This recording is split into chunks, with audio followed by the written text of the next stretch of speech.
সুপ্রিয় দর্শক, আসসালামু আলাইকুম। আপনাদের সবাইকে স্বাগত জানাচ্ছি এখনকার আলোচনায়। আপনাদের সঙ্গে আছি আমি সিরাজুল ইসলাম। দর্শক, আমেরিকা যদি ইরানের উপরে পরমাণু বোমা হামলা চালায়, তাহলে ইরান সারা বিশ্বে মার্কিন ঘাঁটিগুলো দখল করে নেবে, এমন ঘোষণা দিয়েছেন ইরানের একজন জেনারেল। তিনি আরও বলেছেন, ইসরায়েলেই ইরানের পরমাণু বোমা হামলার কোনো লক্ষ্য নেই, তার কারণ ভিন্ন। এদিকে ইরানের সাথে আমেরিকার যে যুদ্ধ চলছে, সেই যুদ্ধের ব্যাপারে পারস্য উপসাগরীয় অঞ্চলের অন্তত 5টি দেশ প্রকাশ্যে ক্ষোভ জানিয়েছে। তারা বলেছে, ডোনাল্ড ট্রাম্প এই যুদ্ধ শুরু করেছে এবং এখন আরব এই দেশগুলোকে যুদ্ধের মূল্য দিতে হচ্ছে। শুধু তাই না, মধ্যপ্রাচ্যে মার্কিন ঘাঁটি থাকবে কি থাকবে না সে সমস্ত বিষয় নিয়েও এইসব আরব দেশ চিন্তা করছে। এদিকে ইরানের সাথে চলমান যুদ্ধ নিয়ে হোয়াইট হাউসে ব্যাপক মতপার্থক্য দেখা দিয়েছে।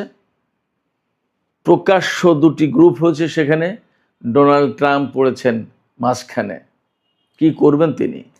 এদিকে হরমুজ প্রণালীতে জাহাজ চলাচল এবং এই সংক্রান্ত যাবতীয় ব্যবস্থাপনার বিষয়ে ইরান এবং ওমান একটি চুক্তিতে পৌঁছেছে বলে খবরে বলা হচ্ছে। এই চুক্তি হলে পরিস্থিতি কি হতে যাচ্ছে? আরেকটি খবরের শিরোনাম আমি আপনাদেরকে জানিয়ে বিস্তারিত আলোচনায় চলে যাই। সেটি হচ্ছে, মার্কিন প্রেসিডেন্ট ডোনাল্ড ট্রাম্প গতকাল বলেছেন যে যুদ্ধে বিজয়ের পরপরই হরমুজ প্রণালী আমেরিকার অংশ বলে তিনি ঘোষণা করবেন। এই ব্যাপারে ইরানের একজন খুব প্রভাবশালী সংসদ সদস্য তিনি বলেছেন, হরমুজ প্রণালী দখলের চিন্তা বাদ দিয়ে আপনি নিজের নিরাপত্তা নিয়ে চিন্তা করুন। শেষ পর্যন্ত আবার আপনাকে না ক্যাটারিং ট্রাকে বা ফুড ট্রাকে লুকাতে না হয়। সুপ্রিয় দর্শক, এই যে বিষয়গুলো বললাম, এর সাথে আরও বেশ কিছু বিষয় যোগ হবে আজকের আলোচনায়, এবং আমি এই বিষয়গুলো নিয়ে একেবারে বিস্তারিত আলোচনা করার চেষ্টা করব। আশা করি আপনারা শেষ পর্যন্ত সঙ্গে থাকবেন এবং ভিডিও ভালো লাগলে লাইক, কমেন্ট, শেয়ার করবেন এবং চ্যানেলটি সাবস্ক্রাইব করে সাথেই থাকবেন। দর্শক, চলুন বিস্তারিত আলোচনা করা যাক। প্রথমে যে খবরটি দিয়ে শুরু করেছিলাম, আমি সেখান থেকেই বিস্তারিত আলোচনা শুরু করতে চাই। ইরানের একজন জেনারেল, মেজর জেনারেল নাকদি, তিনি একটা সাক্ষাৎকারে বলেছেন, তাকে জিজ্ঞেস করা হয়েছিল যে আমেরিকা যদি ইরানের উপরে পরমাণু বোমা হামলা চালায় তাহলে ইরান কি করবে? তখন তিনি বলেছেন, সারা বিশ্বে আমেরিকার যত ঘাঁটি আছে সব ঘাঁটি দখল করে নেবে ইরান। জানি না এই বক্তব্যের ব্যাখ্যা কি, বিস্তারিত আসেনি, হয়তো আরেকটু অপেক্ষা করলে এই বক্তব্যের বিস্তারিত জানা যাবে। তবে তিনি একই সাথে বলেছেন যে ইসরায়েলের উপরে ইরানের পরমাণু বোমা হামলার কোনো ইচ্ছে বা লক্ষ্য নেই। কারণ হিসেবে তিনি বলেছেন যে ইসরায়েল ফিলিস্তিনের সমস্ত সব কিছুর ভাগ্য নির্ধারিত হবে ফিলিস্তিনি জনগণের সংখ্যাগরিষ্ঠের ভোটে। তারা যেটা ভালো মনে করবে সেটাই হবে এবং সেটাই করা হবে। কারণ মূলত এই ভূখণ্ডে ফিলিস্তিনিরাই বসবাস করবে। তার মানে হচ্ছে, জেনারেল নাকদি এখান থেকে পরিষ্কার ইঙ্গিত দিয়েছেন যে ইসরায়েলের পতন হবে এবং ইসরায়েল নামক কোনো রাষ্ট্র থাকবে না। যদি তাই না থাকে তাহলে সেখানে ফিলিস্তিনিদের বসবাসের প্রশ্ন আছে, এবং ফিলিস্তিনিরা যদি বসবাস সেখানে করতে চায় বা তাদেরকে বসবাসের উপযোগী ভূখণ্ড রাখতে হয়, তাহলে পরমাণু বোমা হামলা চালালে তো হবে না। পরমাণু বোমা হামলা চালালে তো পুরো ভূখণ্ডটা একেবারে তেজস্ক্রিয়তায় ভরে যাবে। আমি বলছি না এর মানে যে ইরান পরমাণু বোমার অধিকারী হয়েছে বা পরমাণু বোমা হামলা চালাতে পারে। জেনারেল নাকদি যা বলেছেন তার বাংলা অর্থগুলো আমি আপনাদেরকে জানালাম। তবে একথাও তো ঠিক যে জেনারেল নাকদি যা বললেন তার থেকে তো একটা বিশেষ ইঙ্গিত পাওয়া যায় যে ইরান ইসরায়েলের উপর পরমাণু বোমা হামলা চালাবে না। কী কারণে সেই ব্যাখ্যা দিলেন তিনি। বাট যদি এই সমস্যা না থাকতো তাহলে তো চালাতো বোমা হামলা, ব্যাপারটা তো এরকম। তার মানে দাঁড়াচ্ছে কি, তার মানে কি ইরানের হাতে পরমাণু বোমা আছে? ব্যাপারটা তো এই প্রশ্ন আসে। দেখা যাক, আমরা অপেক্ষা করি কি ঘোষণা আসে সময়ের ব্যবধানে, ইরান কি বলে। অনেকেই তো বলে যে ইরানের হাতে পরমাণু বোমা যদি থাকতো তাহলে অনেক কিছুই ঘটতো না। এই কথার সত্য মিথ্যা ভিন্ন বিষয়। ইরান হয়তো একভাবে দেখে আর আমরা বাইরের থেকে আরেকভাবে দেখি, তারাই ভালো জানে। দেখা যাক, সময় বলে দেবে ইরানের হাতে পরমাণু বোমা আছে কি নেই। ইরানের হাতে পরমাণু বোমা থাকলে কেউ হামলা চালাতো কি চালাতো না, সমস্ত সব কিছু সময়ের পরিক্রমায় পরিষ্কার হবে। তবে জেনারেল নাগদি যেটা বলেছেন যে ইরানের উপর যদি আমেরিকা পরমাণু বোমা হামলা চালায় তাহলে সারা বিশ্বের মার্কিন ঘাঁটিগুলো দখল করে নেবে ইরান। এটার ব্যাখ্যা আসলে পরিষ্কার না। তবে এইটুকু বোঝা যায় যে জেনারেল নাগদি বা ইরানের অবস্থান খুব শক্ত, তাদের সামরিক সক্ষমতা এই পর্যায়ে আছে যে আমেরিকার সাথে যে কোনো জায়গায় তারা যুদ্ধ করতে সক্ষম, কনফ্রন্টেশনে যেতে সক্ষম। এবং এখান থেকে হয়তো একথাও বেরিয়ে আসে যে বিশ্বের যে কোনো জায়গায় ইরান হামলা চালানোর সক্ষমতা রাখে। তার কথা থেকে এইটাই বেরিয়ে আসে। আমরা জানি না আসলে প্রকৃত অবস্থা কি, আর একটু সময় গেলে হয়তো বোঝা যাবে। এদিকে খুবই গুরুত্বপূর্ণ খবর ওয়াশিংটন পোস্টে বেরিয়েছে। পারস্য উপসাগরীয় অঞ্চলের অন্তত 5টি দেশ, সৌদি আরব, কুয়েত, বাহরাইন, কাতার এবং সংযুক্ত আরব আমিরাত, এই 5টি দেশ বলছে যে ডোনাল্ড ট্রাম্প ইরানের বিরুদ্ধে যুদ্ধ শুরু করেছে এবং তাদের সাথে পর্যাপ্ত আলাপ পরামর্শ বা তাদেরকে পর্যাপ্ত খোঁজ খবর না দিয়ে এখন এই যুদ্ধের যে ক্ষয়ক্ষতি, মারাত্মক সংকট, মারাত্মক বিপদ, এইগুলো তাদেরকে ফেস করতে হচ্ছে এবং যুদ্ধের জন্য মূল্য দিতে হচ্ছে আরব এই দেশগুলোকে। এই কথা বলছেন এই 5টি দেশের নেতারা। ওয়াশিংটন পোস্ট কি বলেছেন এবং নাম প্রকাশে অনিচ্ছুক কয়েকজন আরব কর্মকর্তা ওয়াশিংটন পোস্টকে বলেছেন যে ডোনাল্ড ট্রাম্প ইরানের বিরুদ্ধে যে হামলা চালিয়েছেন বা যে যুদ্ধ শুরু করেছেন তাতে সবচেয়ে বেশি ক্ষতিগ্রস্ত হয়েছে আরব দেশগুলো। কারণ ইরান আমেরিকায় হামলা চালায়নি, হামলা চালিয়েছে এই সমস্ত আরব দেশে থাকা মার্কিন ঘাঁটিতে এবং আলটিমেটলি তার জন্য ক্ষয়ক্ষতি হয়েছে এই সমস্ত দেশেরই। যার কারণে এখন আরব দেশগুলোর সাথে ডোনাল্ড ট্রাম্পের প্রশাসনের একটা আস্থার ঘাটতি সৃষ্টি হয়েছে। ওয়াশিংটন পোস্টেরই খবর। আরব দেশগুলো মনে করছে মার্কিন প্রশাসন এবং মার্কিন এই সমস্ত ঘাঁটি আরব দেশগুলোকে নিরাপদ করার চেয়ে বরং বিপদের মুখে ঠেলে দিয়েছে, বিপদগ্রস্ত করে তুলেছে, তাদের ক্ষয়ক্ষতি অনিবার্য করে তুলেছে। এই জায়গা থেকেই তারা বিকল্প চিন্তা করছে। এবং বিকল্প চিন্তাটা কি?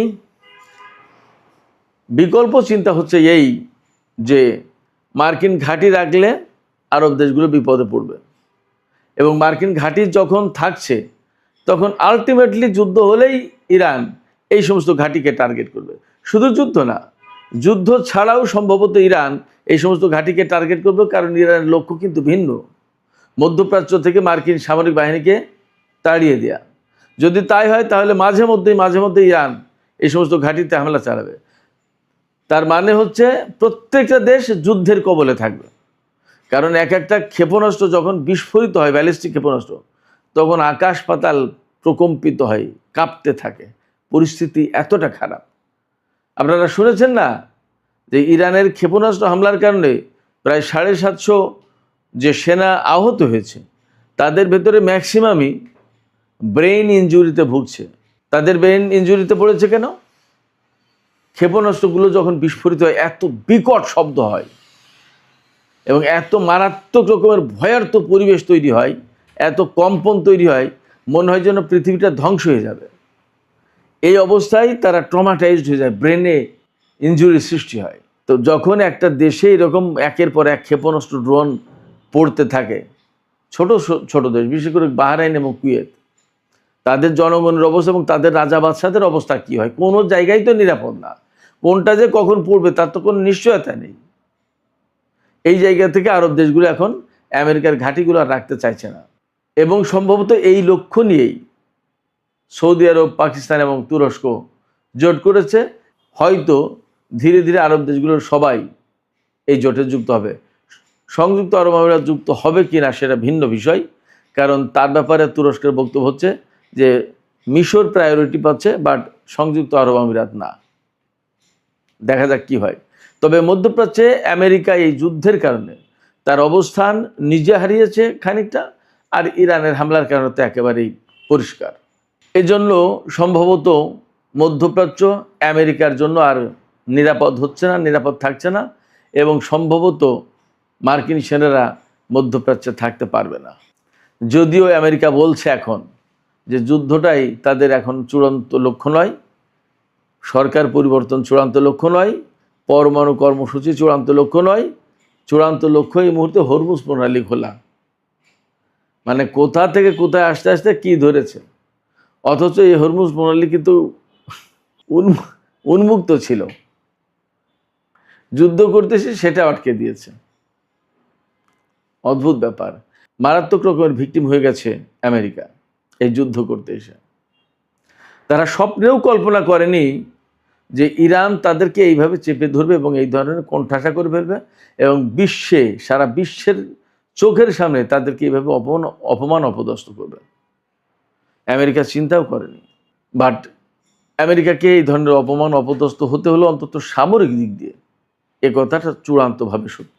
এই যে অপমান অপদস্থ হলো এবং বিপর্যস্ত অবস্থার ভেতরে পড়েছে মধ্যপ্রাচ্যে, এই জায়গা থেকে এখন হোয়াইট হাউসের ভেতরে দুই রকমের গ্রুপ সৃষ্টি হয়েছে। ভাইস প্রেসিডেন্ট জেডি ভ্যান্স বলছে যে আর যুদ্ধ না, অনেক হয়েছে যুদ্ধ দিয়ে কিছু হবে না বা কিছু করা যায়নি, যা হয়েছে হয়েছে, এখন আমরা হরমুজ প্রণালী ওখানে নৌ অবরোধ ব্লকেট দিয়ে রাখি এবং ইরানের উপরে অর্থনৈতিক চাপ সৃষ্টি করতে হবে, নিষেধাজ্ঞা দিতে হবে, তাকে তেল যাতে বিক্রি করতে না পারে সেই ব্যবস্থা করতে হবে। এটা হলো ভাইস প্রেসিডেন্ট জেডি ভ্যান্সের বক্তব্য। আর যুদ্ধমন্ত্রী পিট হেগসেথের বক্তব্য যে না, ইরানের বিরুদ্ধে এখনও যুদ্ধই করতে হবে। আর মার্কো রুবিওর অবস্থান যুদ্ধের পক্ষেও আছে, আলোচনার পক্ষেও আছে। তার মানে মার্কো রুবিও বেসিক্যালি একটু যুদ্ধের পক্ষেই, আর ডোনাল্ড ট্রাম্প এই মাঝখানে কি করবে। তবে জেডি ভ্যান্সের মতোই তারও মতামত যে যুদ্ধ না করে এখন ওই ব্লকেড সৃষ্টি করা, ইরানের উপরে অর্থনৈতিক নিষেধাজ্ঞা আরোপ করা, তেল যাতে বিক্রি করতে না পারে সেই ব্যবস্থা করা, এইগুলো প্রাধান্য পাচ্ছে। কিন্তু এখানে আমি একটু বলি, আমেরিকা যদি ইরানের বিরুদ্ধে নিষেধাজ্ঞা দেয়, তেল বিক্রি যাতে করতে না পারে তার ব্যবস্থা করে, ব্লকেড দিয়ে রাখে হরমুজ প্রণালীতে, কিন্তু এগুলোতে কিছু করতে পারবে না তো। কারণ 47 বছর ধরেই তো আমেরিকা ইরানের উপরে হাজার হাজার নিষেধাজ্ঞা দিয়ে রেখেছে। শুধু নিষেধাজ্ঞাই দেয়নি, ইরানের ভিতরে যে সমস্ত তেল বিক্রি করেছে তার অনেক সম্পদ আটকে রেখেছে এবং তার তেলের উপর নিষেধাজ্ঞা তো দিয়ে রেখেছে। তাতে আটকাতে পেরেছে ইরানকে। আমি তো বারবার বলি যে ইরান যে আমেরিকা এবং ইসরায়েলের মতো দুটো শক্তির বিরুদ্ধে লড়াই করছে, এই লড়াইয়ের জন্য যে সমস্ত অস্ত্রপাতি সামরিক সরঞ্জাম লাগে এগুলো তো ইরানের বানানো বা ইরানকে কিনতে হয়েছে, কেউ তার বিনামূল্যে দেয়নি। তাহলে এগুলো বানাতে এবং কিনতে তো পয়সা লাগে, সেই পয়সাটা কোথা থেকে পেয়েছে? শুধু তাই না, মধ্যপ্রাচ্যের টোটাল যে যুদ্ধের পরিস্থিতি, যে যুদ্ধ চলছে, এর প্রত্যেকটা যুদ্ধের পেছনে ইরানের কোনো না কোনোভাবে ইনভলভমেন্ট আছে এবং তার পয়সা খরচ হচ্ছে। তাহলে অতএব নিষেধাজ্ঞা দিয়ে এগুলো দিয়ে আসলে কিছু করতে পারবে না। এর চূড়ান্ত সমাধান আমি ব্যক্তিগতভাবে মনে করি এই অঞ্চল থেকে আমেরিকাকে চলে যেতে হবে এবং ইরানের সাথে যুদ্ধ না করে একটা আপোষ সভা করে তাকে বিদায় নিতে হবে। এটা হচ্ছে এর একমাত্র সমাধান। এছাড়া মধ্যপ্রাচ্যে আমেরিকা থাকবে আর ইরানও থাকবে আর শান্তিপূর্ণ অবস্থান থাকবে, এটা হবে না, অসম্ভব। আর আমেরিকার উপস্থিতি থাকলে এখন ইরান কিন্তু পথ চিনে গেছে, কোনভাবে কিভাবে হামলা করতে হবে এবং সাহস, ওই যে সাহস বেড়ে যাওয়া বলে না, সাহস কিন্তু সে পেয়ে গেছে ইরান। আমেরিকার উপরে হামলা করে এখন 1-2 এর ব্যাপার ইরানের কাছে। সেক্ষেত্রে মার্কিন বাহিনী কোনোদিন মধ্যপ্রাচ্যে আর নিরাপদ থাকবে না। এই জায়গা থেকে যুদ্ধ না করে ওই অবরোধ আরোপ নিষেধাজ্ঞা এই সমস্ত বাদ দিয়ে নিরিবিলি নির্ঝঞ্ঝাট চলে যাওয়াই ভালো। আমেরিকার এই সময় ভাবা উচিত যে মধ্যপ্রাচ্যের নিরাপত্তা মধ্যপ্রাচ্যের দেশগুলোই বুঝুক, করুক।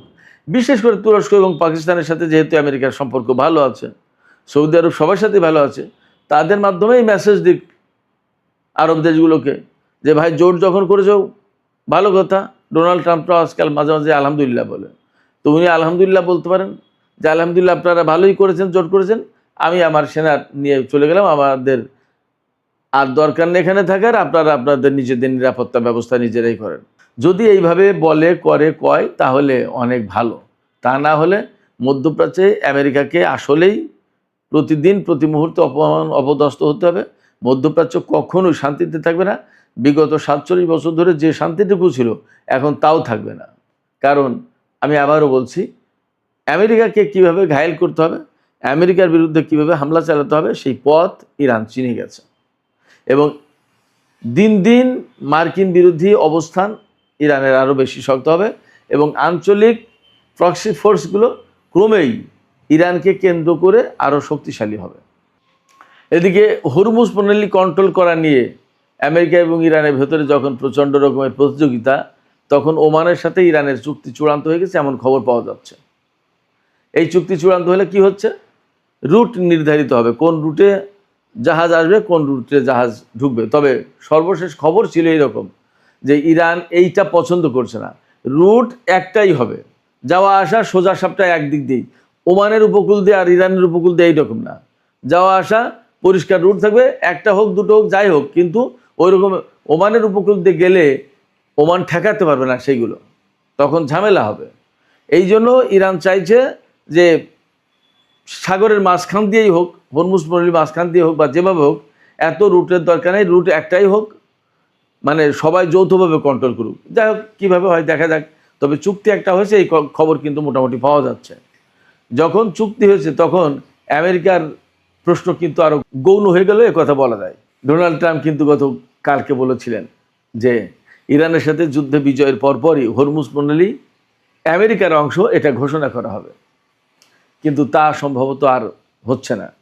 এদিকে ইরানের জাতীয় নিরাপত্তা এবং পররাষ্ট্রনীতি বিষয়ক সংসদীয় কমিটির প্রধান ইব্রাহিম আজিজি তিনি বলেছেন যে ডোনাল্ড ট্রাম্প হরমুজ প্রণালী কন্ট্রোলের কথা চিন্তা করেন, হরমুজ প্রণালী তাদের অংশ বানানোর চিন্তা করেন নেই তো। কিন্তু ডোনাল্ড ট্রাম্পকে নিজের নিরাপত্তার চিন্তা করাটা এই মুহূর্তে ভালো, হরমুজ নিয়ে মাথা ঘামানোর দরকার নেই, নিজের নিরাপত্তা নিয়ে চিন্তা করুক। কারণ হয়তো সময়ের পরিক্রমায় ডোনাল্ড ট্রাম্পকে আবার ফুড ট্রাকে লুকাতে হতে পারে। এই ফুড ট্রাকে লুকানোর কেন প্রশ্ন বলছেন তিনি? এই যে কয়েকদিন আগে তুরস্ক থেকে দেশে ফিরে যাওয়ার সময় ডোনাল্ড ট্রাম্প প্লেন বদলে একটা ক্যাটারিং ট্রাক, খাদ্যবাহী বিমানবন্দরের খাদ্যবাহী ট্রাক, তার ভেতরে উঠে আর একটা বিমানে উঠে অনেকটা পালিয়ে তুরস্ক থেকে আমেরিকার পথে রওনা হয়েছিলেন। এই কথা আমেরিকার গণমাধ্যমে পত্রপত্রিকায় প্রকাশ হয়েছে।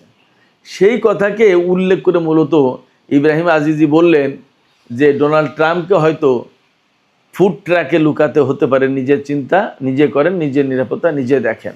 এটা মূলত ডোনাল্ড ট্রাম্পকে এক ধরনের কটাক্ষ করা বা ব্যঙ্গ করা। সুপ্রিয় দর্শক, আর একটা বিষয় আলোচনা করে আমি এখনকার আলোচনা শেষ করব। সেটি হচ্ছে তুরস্ককে আমেরিকা ইউক্রেনে অস্ত্র সরবরাহ করার জন্য চাপ দিয়েছেন বা বলেছেন, বা যেভাবেই বলি না কেন আমরা, $28 কোটি অস্ত্র, এই অস্ত্রগুলো সরবরাহ করবে তুরস্ক। এই অস্ত্রের ভিতরে আর্মি ট্যাকটিক্যাল মিসাইল সিস্টেম যেটা, এগুলো তো থাকবে, এটা 70টা ক্ষেপণাস্ত্র থাকবে, এছাড়া আরও বিপুল পরিমাণে অস্ত্র, টোটাল দাম আসবে $28 কোটি। এই অস্ত্র তুরস্ক ইউক্রেনকে দেবে এবং এই ব্যাপারে মার্কিন প্রশাসন অনুমোদন দিচ্ছে তুরস্ককে। এই ব্যাপারে রাশিয়া হুঁশিয়ারি উচ্চারণ করেছে যে আমেরিকা এবং তুরস্ক যখন বলছে যে ইউক্রেন সংকটের সমাধানের জন্য তারা কাজ করছে, আর তখন এই দুই দেশ মিলে নতুন করে ইউক্রেনকে অস্ত্র দিচ্ছে, এটা একটা প্যান্ডোরার বাক্স খোলার মতো হচ্ছে।